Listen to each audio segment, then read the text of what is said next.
este momento, en este tiempo, desbaratando a la nefasta y pervertida ideología de género. Estamos tratando estos temas durante estos días, porque ciertamente en este país, el Perú, se está preparando a nivel de todo padre con entendimiento y definitivamente que no estoy de acuerdo con el enfoque de género, para una gran marcha que se estará llevando a cabo el 24 de este mes de mayo en todo el Perú.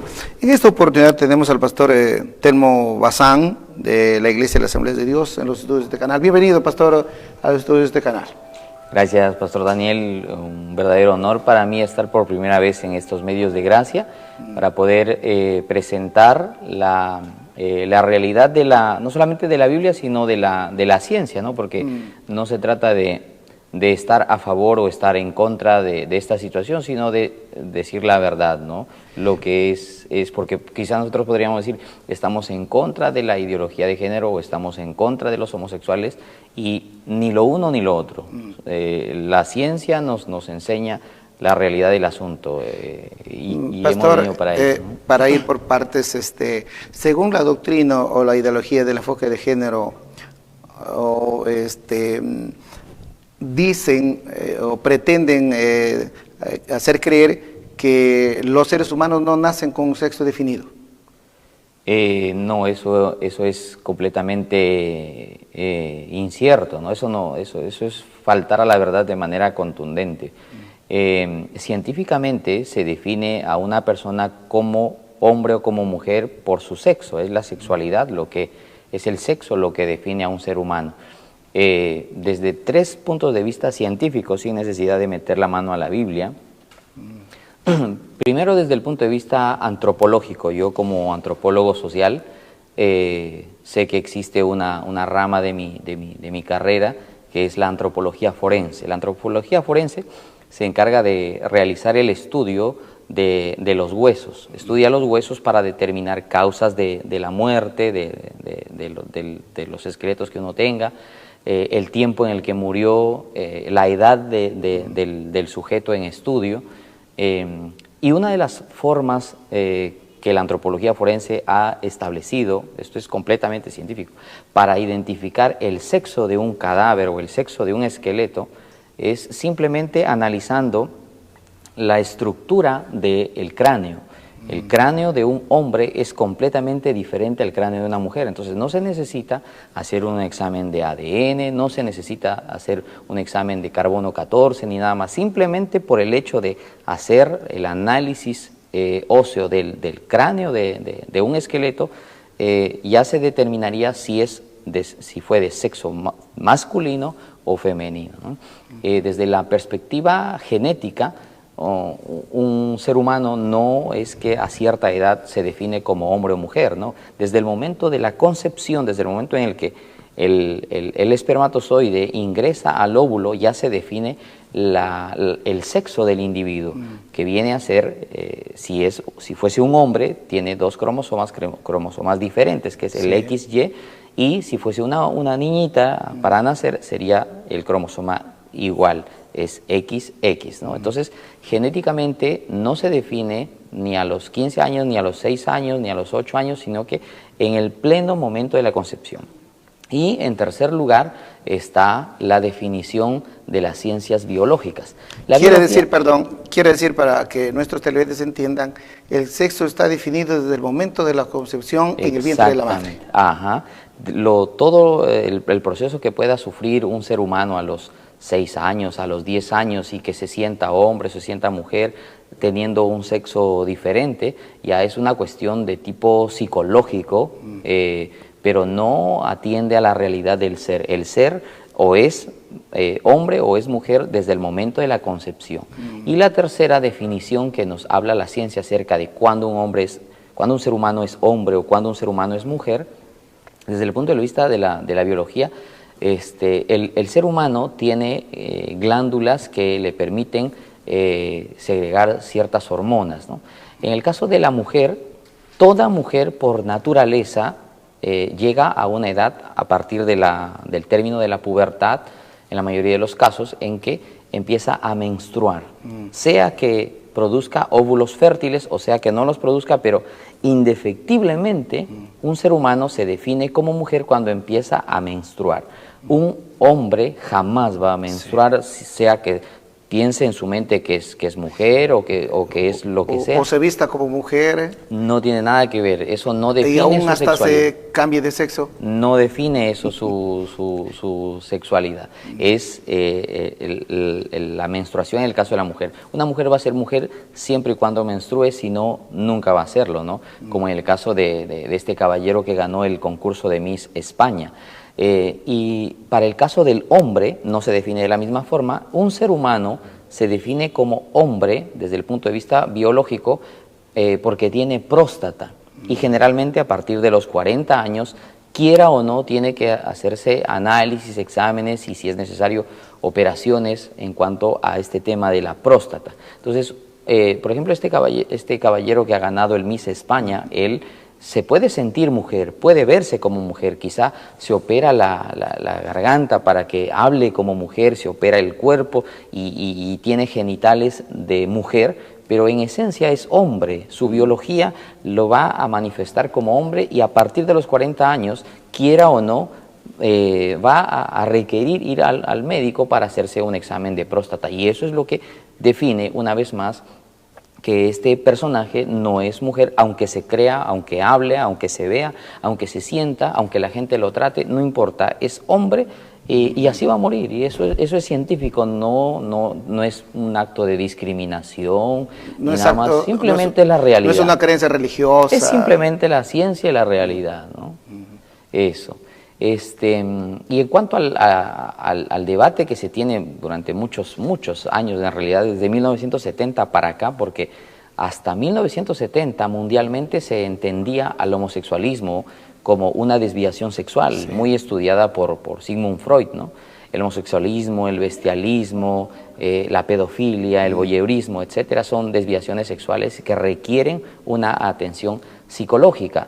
O más bien que requerían, ¿no? Porque ya a partir de 1970 la Organización Mundial de la Salud sacó al homosexualismo y las otras desviaciones sexuales como una nomenclatura de enfermedad, es decir, ya no lo consideran como una enfermedad, sino como una opción sexual. Y eso creo que es el más grande error que ha tenido la Organización Mundial de la Salud. ¿Por qué?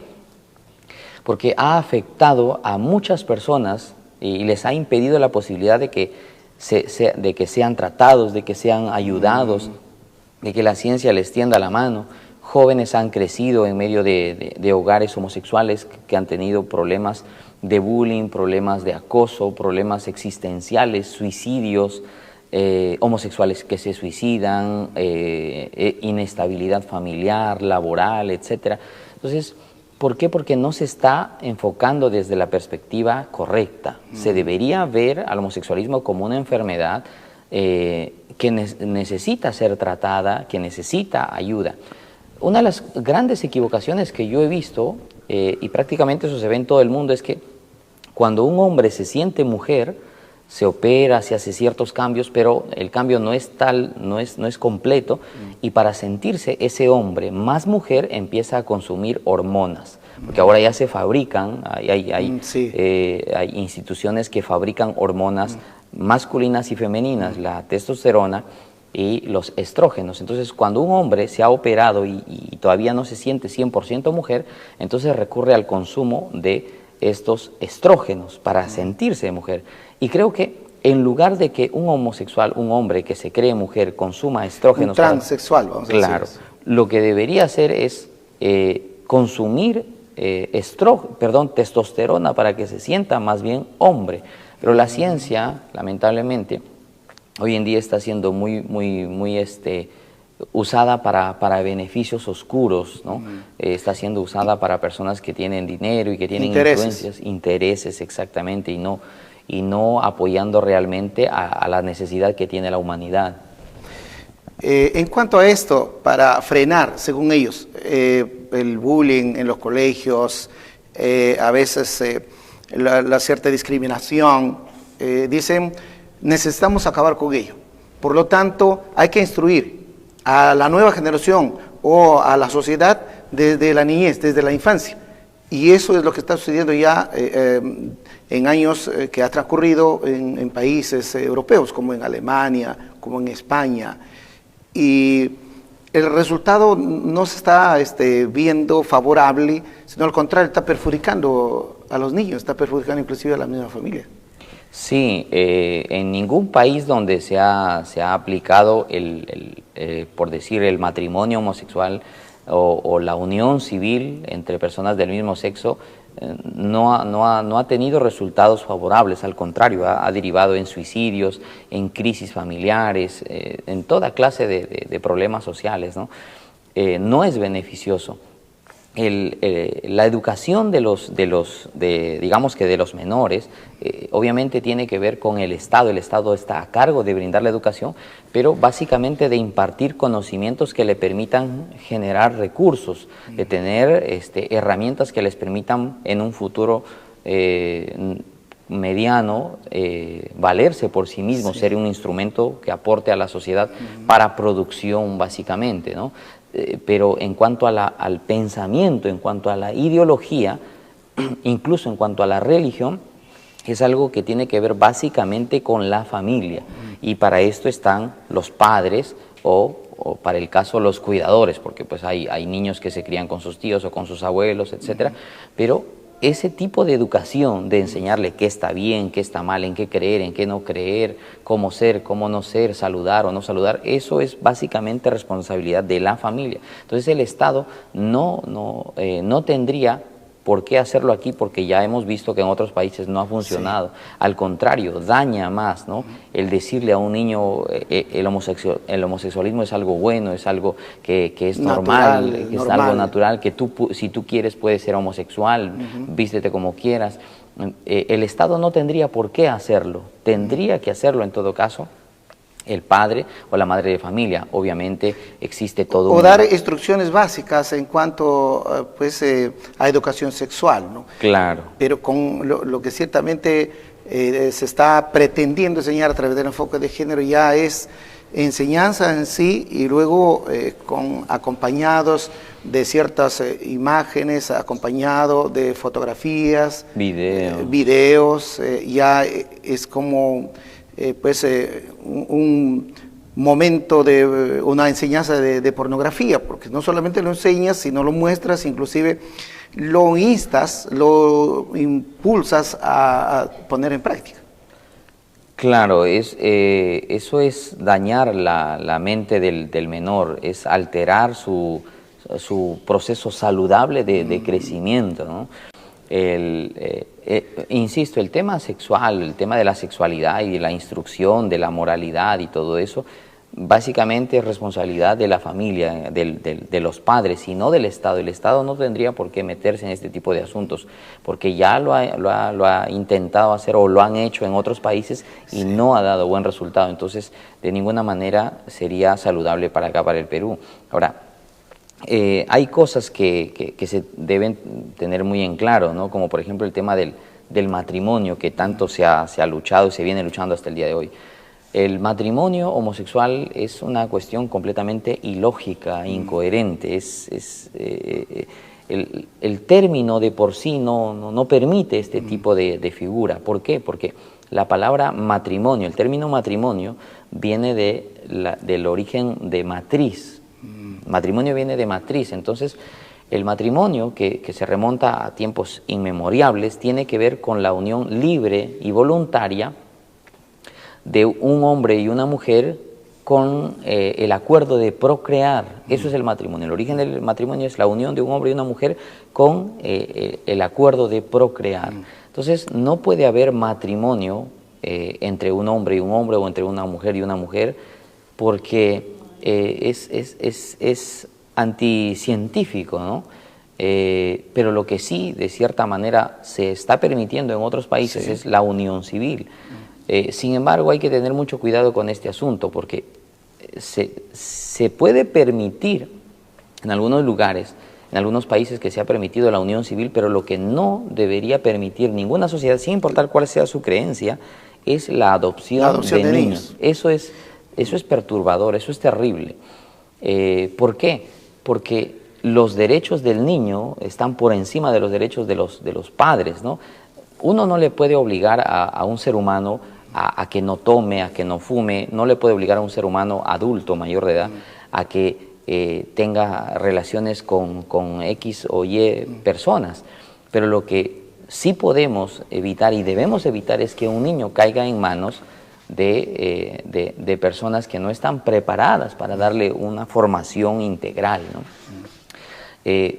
No podemos, digamos, obligar a un adulto a qué hacer o a qué no hacer, pero lo que sí debemos cuidar es la integridad del niño. Entonces, si el homosexual decidió vivir su vida de esa manera, si el homosexual decidió convivir con una persona de su mismo sexo en una casa, en un departamento, es su elección, en final de cuentas. Pero lo que de ninguna manera se debe permitir es que esa pareja adopte a un niño. ¿Por qué? Porque no existe en ningún lugar del mundo la declaración de los padres o los derechos de los padres, porque eso es secundario, son adultos y el adulto se vale por sí mismo, se puede proteger. Sin embargo, el niño no se vale por sí mismo, no se puede proteger y necesita de alguien que resguarde por ellos. Por eso, a partir de 1948 se dio la Declaración Universal de los Derechos del Niño, del infante, del menor. Entonces, por encima de lo que quiera, no hay derechos, por encima de lo que quiera un padre, una madre, un esposo, un homosexual o una lesbiana, por encima de lo que ellos quieran, están los derechos del niño. Entonces, pero hay ciertas ideas o pensamientos que dicen, pero si una pareja de homosexuales pueden educar mejor al niño con todas las comodidades y el bienestar que requiere el niño para su desarrollo, para su crecimiento, como hay en otros hogares donde el niño tiene papá y la mamá y no tiene las posibilidades económicas para poder sobresalir y tener una educación de calidad. Sí, he escuchado mucho este discurso. Hay personas que dicen en hogares heterosexuales, es decir, donde hay un padre y una madre, los niños muchas veces se forman con problemas, son pandilleros, alcohólicos, etc. Sí, hay algunas familias que son heterosexuales que no producen buenos hijos y también hay parejas homosexuales que tienen buenos principios, que tienen buenos trabajos, que tienen ética y todo eso. Eso es cierto, no podemos negar la realidad. No todas las parejas homosexuales son malas y no todas las parejas heterosexuales son buenas. Eso es cierto. Sin embargo, se quiera o no se quiera, todo niño que se desarrollaría dentro de una pareja homosexual va a sufrir de bullying.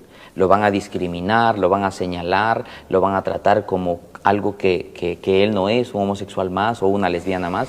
Entonces, eso va a ser un problema para el niño. Aquí no se trata de si los homosexuales son buenos o son malos, si tienen posibilidades de criar, educar a un niño o no. No se trata de eso, se trata de la integridad del niño. El niño va a sufrir bullying, el niño no va a tener una figura masculina, una figura paterna que le ayude a consolidar su personalidad, porque él lo que va a ver es un hombre disfrazado de mujer o una mujer disfrazada de hombre, y eso va a alterar su crecimiento psicológico, eso lo va a alterar y de una u otra manera lo van a discriminar, lo van a señalar, lo van a hacer sentir mal. Ahora, alguien diría, sí, pero al niño si no le hacen bullying por una cosa, le van a hacer bullying por otra cosa. Quizá no le dirán homosexual, o quizá no le dirán tus mamás son lesbianas, pero le dirán eres gordo, o eres blanco, eres flaco. De otra forma, los niños, se quiera o no se quiera, de una u otra manera van a ser discriminados. Es cierto, pero si por lo menos una forma de discriminación le podemos quitar al niño, ya estamos haciendo algo para ayudarle. Por otro lado, uno piensa, ¿cómo dos personas, de caso, dos homosexuales que se casan es porque no quieren tener hijos? Y después que se unen, ahora sí, pretenden adoptar a un niño. Si tú no quieres tener familia, ¿por qué quieres tener ahora a un niño? Es algo que no lo puedo entender. Claro, es antinatural, ¿no?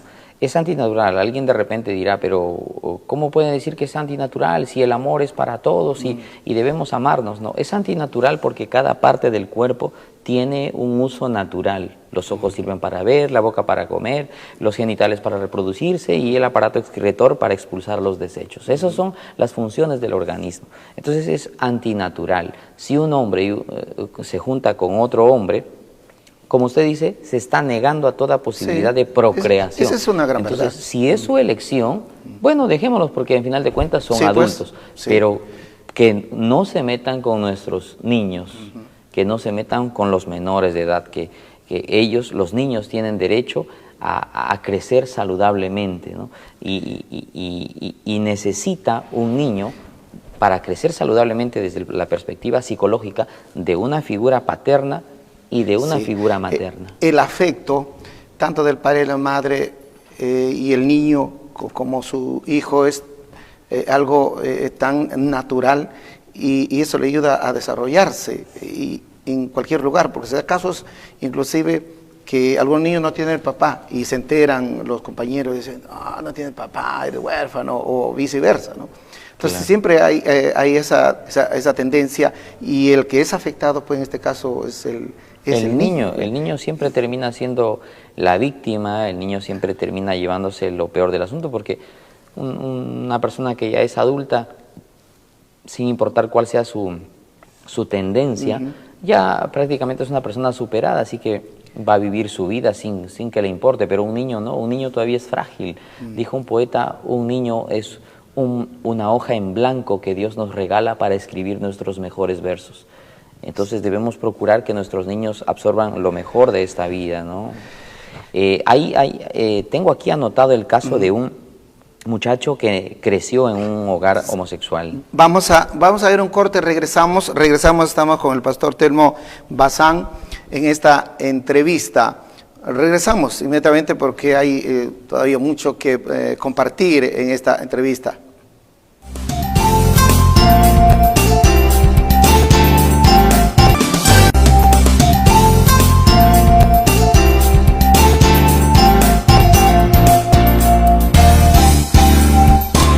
Desbaratando el enfoque de género con su nefasta y perjudicial ideología o pensamiento. Continuamos en esta entrevista. Estaba haciendo mención de un muchacho que le pasó algo en su vida. En Estados Unidos, en California, Robert Oscar López, esto lo he recibido de manos de un importante periodista, porque, como comentábamos entre propaganda, que la mayoría de videos, artículos y estudios que defienden el orden natural han sido borrados del Internet, porque hay toda una persecución, ¿no? Hay un lobby, esto es real, hay un lobby. Con grandes intereses. Sí, con terribles intereses que se han metido en la Organización Mundial de la Salud, que se meten en gobiernos, etcétera, la OEA. Y que empiezan a hacer cambios, aberraciones que afectan a la sociedad, que afectan a los niños, ¿no?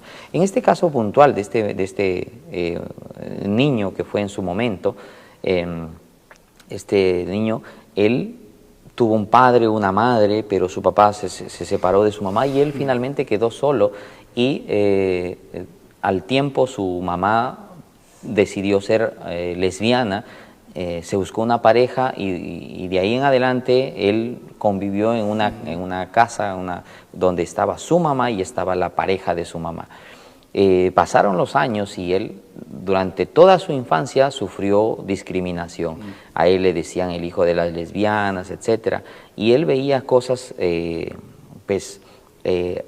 cosas anormales, porque él estaba acostumbrado a su padre, a su madre, y pues uno ve en la sociedad, cambio, hay un padre y una madre, y un cambio rotundo, drástico.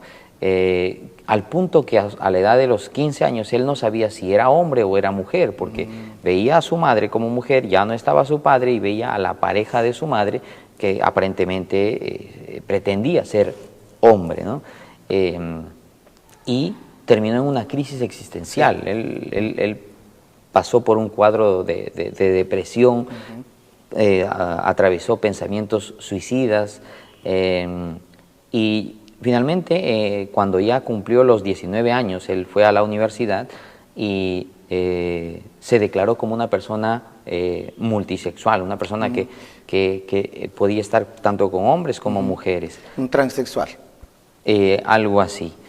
Más bien un bisexual, ¿no? Él, con todo ese conflicto, vivió de una forma completamente inestable, no tenía la tranquilidad, la paz para vivir, y pasaron muchos años, hasta la edad de más o menos 30 años, en el que él decidió a tener un encuentro con su papá, su progenitor.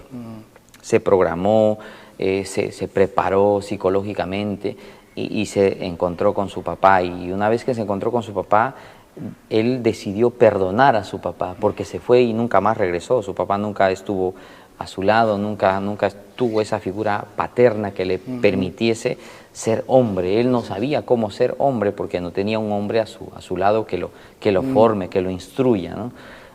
Y él se dispuso a perdonar a su padre, y a la edad de 30 años, él buscó a su papá, lo encontró y mirándolo a los ojos le dijo: Padre, te perdono, te amo, quiero que sepas que yo soy tu hijo y tú eres mi padre, y esto siempre será así. Se abrazaron, se perdonaron, y dice que eso trajo paz a su corazón. El perdón desató algo maravilloso en su ser, y luego eso le permitió tener la libertad de sentirse hombre, de saberse hombre, y luego pudo conocer a la mujer que hoy es la madre de sus hijos, con quien ya finalmente vive feliz, ¿no?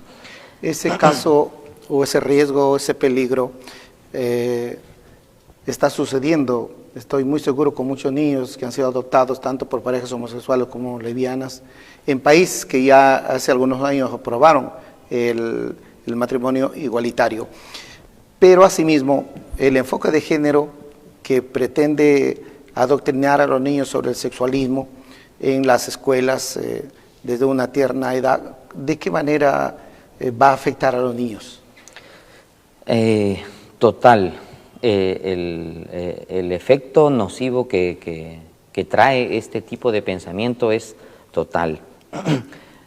No existe ninguna sociedad en el pasado donde, decía inicialmente, no existe ninguna sociedad donde no se hayan dado casos de homosexualismo. Sin embargo, nunca se ha normado como algo normal, nunca se ha puesto una ley de decir, bueno, esto es algo normal, esto es algo aceptable, porque no es así. Esto afecta a los niños, y si nosotros no ponemos una voz fuerte, una voz de defensa de los niños, en algún momento podríamos caer en esa misma tragedia que han caído niños en Estados Unidos o niños en otros países del mundo, siendo adoptados por homosexuales. Afecta completamente su desarrollo, sí, porque en el lugar donde viven no pueden tener la libertad de actuar, de vivir, de jugar. En el lugar donde estudian no tienen la libertad para desarrollarse, para desenvolverse, para ser aplicados. En el momento en el que van a buscar una pareja, siempre va a ser complicado, porque van a tener problemas de identidad sexual, ya que no tienen una figura paterna y una figura materna. Alguien de repente dirá, pero hay muchos hogares disfuncionales donde hay madres que crían solas a sus hijos, sí, o hay padres que crían solos a sus hijos. Eso es cierto, pero insisto, si en algo se puede privar de sufrimiento a un niño, hagámoslo. Y una de las mejores formas de privar del sufrimiento de un niño es entregarlo a una pareja de homosexuales. Si los vamos a entregar en adopción, por lo menos que sean heterosexuales, un hombre de nacimiento y una mujer de nacimiento, para que tenga una figura paterna y una figura materna que les permita tener sólida su personalidad, y que por lo menos en algo se les resguarde del bullying que podrían sufrir. Pastor, la verdad que, bueno, estos temas son de mucha importancia, porque a veces los gobernantes, los legisladores se valen de la ignorancia del pueblo, de la gente de a pie, para querer imponer ciertas ideologías que han sido construidas o que han sido formadas en otros países, como en este caso la ideología de género. Y nosotros como comunicadores también, porque como predicadores de la palabra somos comunicadores, y Dios nos está dando esta oportunidad de poder dar a conocer a cada uno de ellos, y no porque uno sea tan legalista y se pegue a la Biblia, sino su persona, esta oportunidad ha hablado desde el aspecto científico, desde el aspecto biológico, algo que es tan natural y que por lo tanto tal y conforme el ser humano ha venido desarrollándose hasta la actualidad, tiene pues un respaldo científico. Sí, así es. Y es tan natural y todas las cosas han ido caminando en la normalidad. Sí, hay otra perspectiva que es la perspectiva teológica, que en este caso no lo hemos tocado, que en el próximo bloque lo van a tocar seguramente con la pastora, porque de repente muchas personas se preguntarán, ¿y cómo hay sacerdotes homosexuales o cómo hay pastores homosexuales y por qué dicen que la Biblia no condena esas cosas? En fin, hay todo un debate detrás de eso. Sin embargo, la Biblia es bastante contundente al respecto y no permite este tipo de prácticas, las condena y obviamente también amamos eso, respetamos eso y predicamos eso. Así es. Pastor, yo creo que no será la primera ni la última oportunidad que tenemos en este estudio. En los transcurso de los días en adelante habrá una nueva oportunidad porque hay mucho más que compartir con cada uno de nuestros televidentes. Sí, vamos a una pausa. Quería recomendar el libro. Los libros que ha escrito, que están muy hermosos. Lo tenemos ahora, bueno, el viernes fue la presentación en el Banco Continental y ahora está casi todas las librerías de Trujillo, está en la Biblia, está en Manantial de Vida, en prácticamente la mayoría de librerías aquí en Trujillo pueden buscarlo, adquirirlo. Es un libro maravilloso que ya seguramente más adelante estaremos hablando al respecto. Estaremos hablando con respecto.